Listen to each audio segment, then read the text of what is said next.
जब कभी सत्ता और समाज के शिखर पर बैठी शक्तियां शेष बहुसंख्यक समाज के लिए शोषण का पर्याय बन जाती हैं और इस शोषणकारी तंत्र से पार पाने के लिए आम आदमी के पास कोई अन्य उपाय शेष नहीं बचता, तब एक क्रांति घटित होती है। हर सफल क्रांति से एक नई व्यवस्था का जन्म होता है, जिसकी नींव ऐसे नवीन सामाजिक राजनीतिक मूल्यों पर टिकी होती है जिसकी छाया में शोषित वर्ग न केवल राहत की सांस लेता है बल्कि भविष्य के नए उजालों का स्वप्न भी देखता है।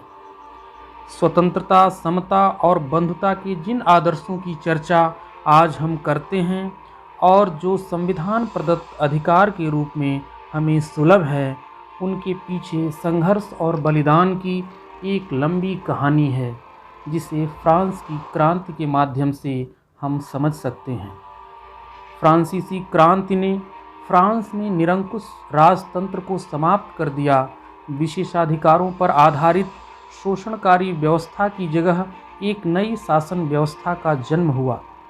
क्रांति के दौरान तैयार किए गए मानव अधिकार घोषणा पत्र ने एक नए युग का आरंभ किया। स्वतंत्रता, समता और बंधुता जैसे मूल्यों ने मानव को एक नई सामाजिक व्यवस्था की दृष्टि दी, जिसे आगे चलकर न केवल यूरोप बल्कि दुनिया भर के अलग अलग देशों ने अलग अलग रूपों में समझा और स्वीकारा। तो आइए इस एपिसोड में जानते हैं फ्रांसीसी क्रांति की कहानी।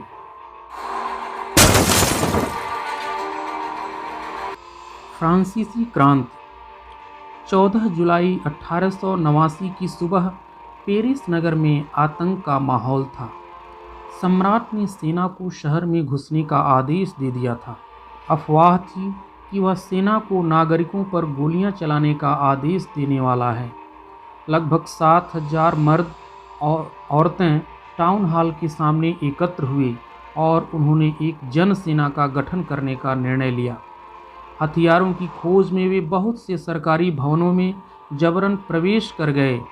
अंततः सैकड़ों लोगों का एक समूह पेरिस नगर के पूर्वी भाग की ओर चल पड़ा और बास्टील किले के जेल को तोड़ डाला, जहां भारी मात्रा में गोला बारूद मिलने की संभावना थी।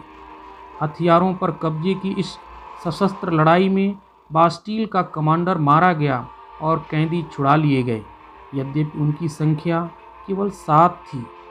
सम्राट की निरंकुश शक्तियों का प्रतीक होने के कारण बास्टील किला लोगों की घृणा का केंद्र था, इसलिए किले को ढहा दिया गया और उसके अवशेष बाजार में उन लोगों को बेच दिए गए जो इस ध्वंस को बतौर स्मृति चिन्ह सजोना चाहते थे। इस घटना के बाद कई दिनों तक पेरिस तथा देश के देहाती क्षेत्रों में कई और संघर्ष हुए। अधिकांश जनता पाव रोटी की महंगी कीमतों का विरोध कर रही थी। बाद में इस दौर का सिंहावलोकन करते हुए इतिहासकारों ने इसे एक लंबे घटनाक्रम की ऐसी शुरुआती कड़ियों के रूप में देखा जिनकी परिणति फ्रांस के सम्राट को फांसी दिए जाने से हुई। हालांकि उस समय अधिकांश लोगों को ऐसे नतीजे की उम्मीद नहीं थी। आखिर ऐसा क्यों और कैसे हुआ, आइए जानते हैं विस्तार से। सन 1774 में बूरबों राजवंश का लुई 16वां फ्रांस की राजगद्दी पर आसीन हुआ। उस समय उसकी उम्र केवल 20 साल की थी और उसका विवाह ऑस्ट्रिया की राजकुमारी एंतोइनेट से हुआ था। राज्यारोहण के समय उसने राजकोष खाली पाया। लंबे समय तक चले युद्धों के कारण फ्रांस की वित्तीय साधन नष्ट हो चुके थे। वर्साय के विशाल महल और राज दरबार की शानो शौकत बनाए रखने की फिजूल खर्ची का बोझ अलग से था। लुई 16वां के शासन काल में फ्रांस ने अमेरिका के 13 उपनिवेशों को शाहजहाँ शत्रु ब्रिटेन से आज़ाद कराने में सहायता दी थी। इस युद्ध के चलते फ्रांस पर 10 अरब लिब्रे से भी अधिक का कर्ज और जुड़ गया था, जबकि उस पर पहले से ही 2 अरब लिब्रे का बोझ चढ़ा हुआ था। सरकार से कर्जदाता अब 10% ब्याज की मांग करने लगे थे।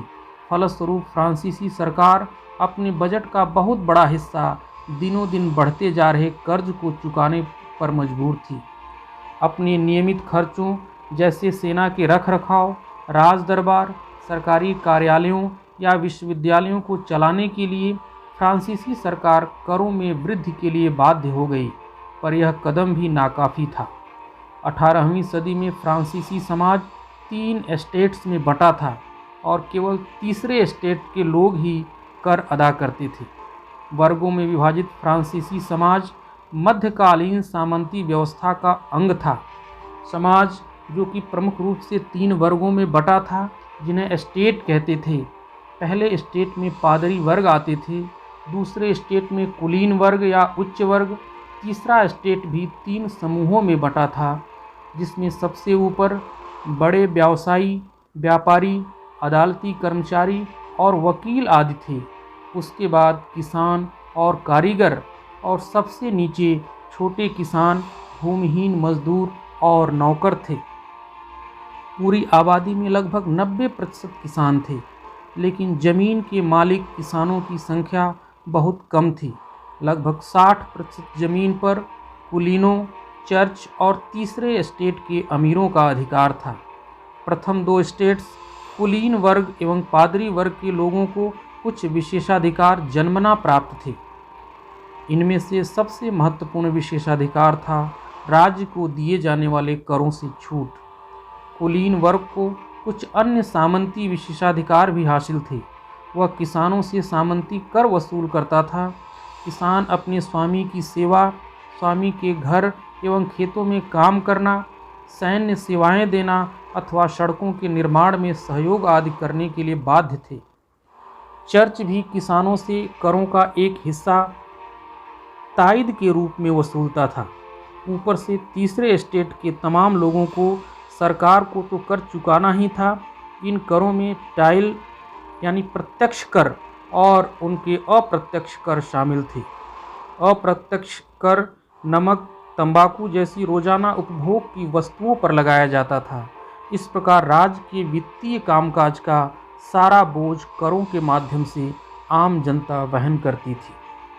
फ्रांस की जनसंख्या सन 1715 में 2.3 करोड़ थी, जो सन 1789 में बढ़कर 2.8 करोड़ हो गई। परिणामतः अनाज उत्पादन की तुलना में उसकी मांग काफ़ी तेज़ी से बढ़ी। अधिकांश लोगों के मुख्य खाद्य पाव रोटी की कीमत में तेज़ी से वृद्धि हुई।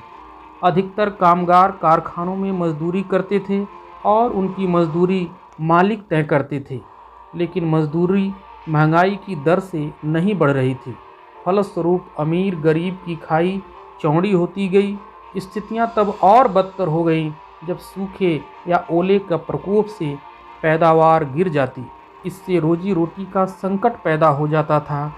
ऐसे जीविका संकट प्राचीन राजतंत्र के दौरान फ्रांस में काफ़ी आम थे। पहले भी कर बढ़ने एवं अकाल के समय किसान और कामगार विद्रोह कर चुके थे, परंतु उनके पास सामाजिक एवं आर्थिक व्यवस्था में बुनियादी बदलाव लाने के लिए साधन एवं कार्यक्रम नहीं थे। ये जिम्मेदारी तीसरे स्टेट के उन समूहों ने उठाई जो समृद्ध और शिक्षित होकर नए विचारों के संपर्क में आ चुके थे। 18वीं सदी में इस नए सामाजिक समूह का उदय हुआ था, जिसे मध्य वर्ग कहा गया, जिसने फैलते समुद्री व्यापार और ऊनी तथा रेशमी वस्त्रों के उत्पादन के बल पर संपत्ति अर्जित की थी। ऊनी और रेशमी कपड़ों का या तो निर्यात किया जाता था या समाज के समृद्ध लोग उसे खरीद लेते थे। तीसरे स्टेट में इन सौदागरों एवं निर्माताओं के अलावा प्रशासनिक सेवा व वकील जैसे पेशेवर लोग भी शामिल थे। ये सभी पढ़े लिखे थे और इनका मानना था कि समाज में किसी भी समूह के पास जन्मना अधिकार नहीं होनी चाहिए। किसी भी व्यक्ति की सामाजिक हैसियत का आधार उसकी योग्यता ही होनी चाहिए। स्वतंत्रता, समान नियमों तथा समान अवसरों के विचार पर आधारित समाज की यह परिकल्पना जॉन लॉक और ज्याँ-जाक रूसो जैसे दार्शनिकों ने प्रस्तुत किए थे। अपने 2 ट्रीटाइजेज ऑफ गवर्नमेंट में लॉक ने राजा के दैवी और निरंकुश अधिकारों के सिद्धांत का खंडन किया था।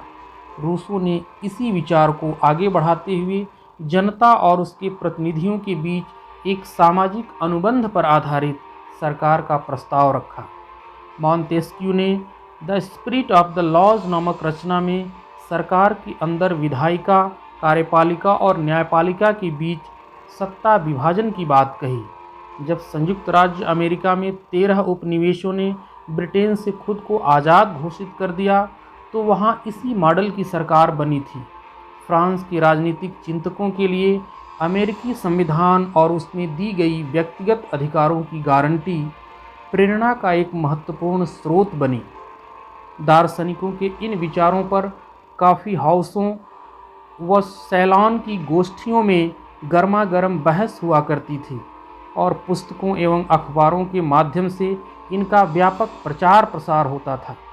पुस्तकों एवं अखबारों को लोगों के बीच ज़ोर ज़ोर से पढ़ा जाता ताकि अनपढ़ भी उन्हें समझ सकें।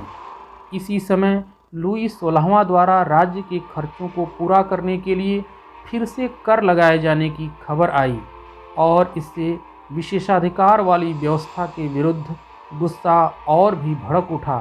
क्रांति के लिए एक मुफीद माहौल तैयार हुआ। फ्रांसीसी क्रांति से संबंधित इस एपिसोड को यहीं विराम देते हैं, लेकिन फ्रांस की क्रांति की कहानी अभी शेष है। दूसरे एपिसोड में हम फ्रांसीसी क्रांति की शुरुआत और उसकी प्रमुख घटनाओं की चर्चा करेंगे।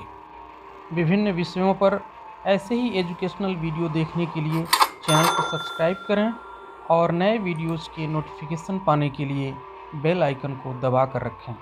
धन्यवाद।